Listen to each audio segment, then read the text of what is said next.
معززین علاقہ، میرے ہم سفر ہم مشن ساتھیوں، حسب ثابت اپنی شان و شوکت کے ساتھ خاتم المعصومین صلی اللہ علیہ وسلم کے عنوان سے معلومن کانفرنس حسب پروگرام جاری ہے، اور علماء اکرام کے بیانات، نعت خوان حضرات کا نعتیہ منظوم کلام آپ نے سماعت فرمایا، اور انشاءاللہ کچھ ہی دیر کے بعد صدر اہل سنت قائد محترم قائد مرکزیہ حضرت مولانا غازی علامہ اورنگزیب فاروقی صاحب دامت برکاتہ عالیہ آپ سے مخاطب ہوں گے۔ میں نے صرف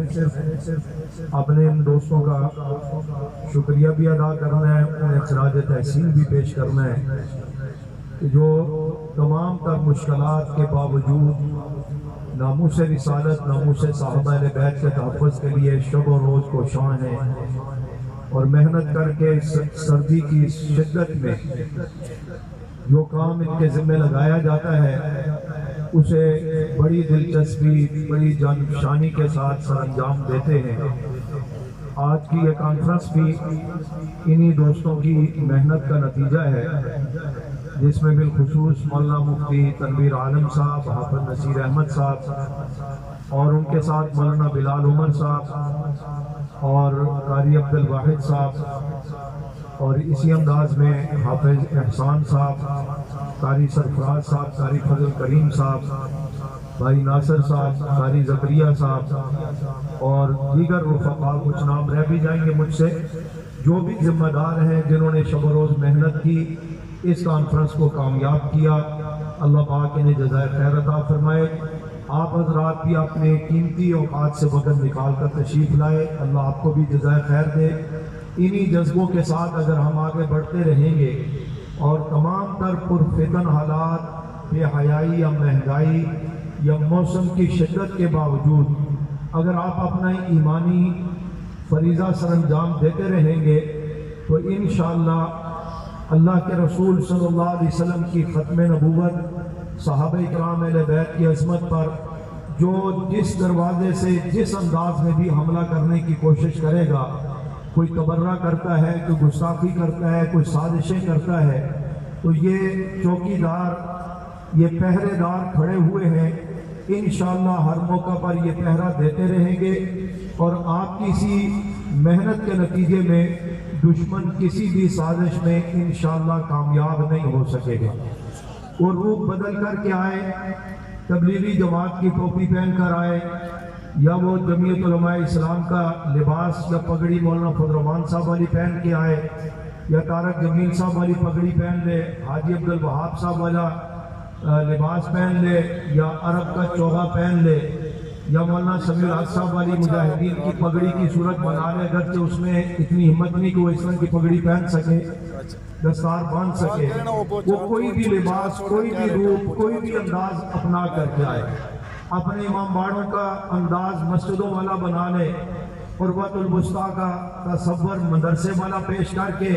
بہت سارے مولویوں کو کچھ لفافے، کچھ نوٹ دکھا کر، کچھ اور چیزیں شو کروا کر کے وہ متاثر کرے، وہ سمجھے کہ اس رستے سے یا اس رستے سے میں مسلمانوں میں شامل ہو جاؤں گا، امت مسلمہ کا حصہ بن کر دیگر مسلمانوں کی طرح مجھے بھی مسلمان پہچانا جائے گا، دیکھا جائے گا۔ انشاءاللہ مولانا حق نواز شہید رحمۃ اللہ علیہ نے اپنے اکابر کی محنت کو لے کر جس منزل کی طرف قوم کو لگایا، امت مسلمہ کو بیدار کیا، سنی قوم کو بیدار کیا۔ سنی قوم الحمدللہ اتنی بیدار و شعار ہو چکی ہے کہ دشمن جس روپ میں بھی آئے گا ہم اس کی نشاندہی کر کے اس بدبخت کو بے نقاب کریں گے۔ وہ اگر ختم نبوت پر اس انداز میں حملہ کرے کہ مرزا قادیانی یا جلال الدین اکبر بادشاہ یا سر سید احمد خان کی تعلیمات یا کسی اور کا تصور کہ نبوت کے بعد، ختم نبوت کے بعد اس انداز میں نبوت جاری رہ سکتی ہے، تو ہمارے اکابر نے، آپ کی جماعت نے، آپ کی قیادت نے جہاں اس انداز کے حملہ آوروں کو بے نقاب کر کے ان کے حملوں کو ناموس رسالت پر حملہ ہونے سے روکا ہے، وہاں اگر وہ معصومیت کے لیبل لگا کر ختم نبوت پر حملہ کر رہا ہے یا کرنا چاہ رہا ہے یا اپنا نظریہ پیش کرتا رہا ہے، اور اب بھی بڑی ڈٹائی کے ساتھ کبھی وہ کہہ دیتا ہے کہ حضرت علی رضی اللہ تعالیٰ کی وہ سب سے افضل ہیں، تو میں کہتا ہوں وہ جس روپ میں بھی آئے، ہم آپ صلی اللہ علیہ وسلم کی ختم نبوت کا بھی دفاع کریں گے، صحابہ اہل بیت کا بھی دفاع کریں گے، کر رہے ہیں اور کرتے رہیں گے انشاءاللہ۔ اس موقع پر اینڈ ٹائم پر ان کو یاد آتا ہے جی پچھلے سال فلاں نعرہ لگا تھا، وہ جی فلاں نے درخواست دیا کہ یہ جلسہ نہیں ہونا چاہیے، فلاں کا بیان نہیں ہونا چاہیے۔ ایک تو میں ان سے درخواست کرتا ہوں یہ مسلمانوں کا ملک ہے، قادیانیوں یا شیعوں کا ملک نہیں ہے یا کسی اور اقلیت کا ملک نہیں ہے، مسلمانوں کا ملک ہے۔ مسلمان اس ملک کی اکثریت ہے، اہل سنت، اور اہل سنت کے حقوق کو پامال کر کے اکثریت کے حقوق کو دبا کر آپ اقلیت کی دو چار درخواستوں پر کام دھرنے لگ جاتے ہیں کہ جناب فلاں نے یہ کر دیا، اور یہاں بھی تمہیں اگر کسی نے درخواست دی ہوگی تو وہ کوئی مرد نہیں ہوگا، یا وہ ہجڑا ہوگا، یا وہ صنف نازک کی ایک بد کردار عورت اسلام آباد میں پھرتی ہے، وہ ہلکی سی درخواست دے دیتی ہے جی مولانا لدھیانوی صاحب آ رہے ہیں جی جلسہ نہیں ہونا چاہیے، اور افسروں کی ٹانگیں کانپنے لگ جاتی ہیں۔ تم مرد ہو تو مرد بنو، مردوں کا مقابلہ کرنا سیکھو، مردوں سے بات کرنا سیکھو۔ کوئی بھی بدبخت بد کردار آ کر تمہیں درخواست دے دے تم اس کے اوپر کہہ دیتے ہو جی پروگرام یہ روایتی جلسہ ہے، اس جلسے کا تعلق ایمان عقیدے نظریے کے ساتھ ہے، یہ کسی کے درخواستوں سے نہیں۔ یہاں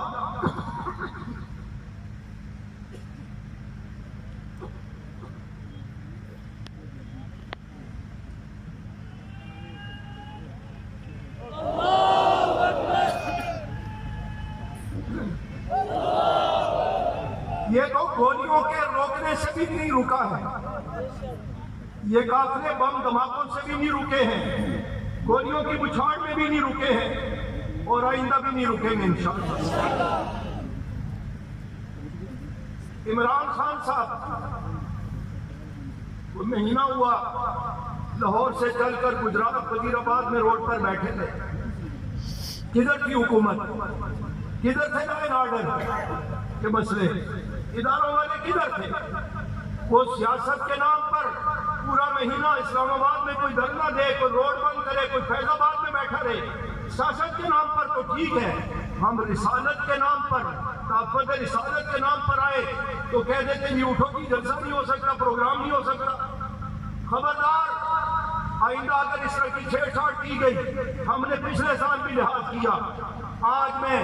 ذمہ داری سے یہ اعلان کر رہا ہوں، اگر آئندہ اس کانفرنس میں کسی بھی اعتبار سے رکاوٹ کی کوشش کی گئی تو یہ کانفرنس انشاءاللہ یہاں نہیں، وہ سامنے ہائی وے پر ہوگی انشاءاللہ انشاءاللہ۔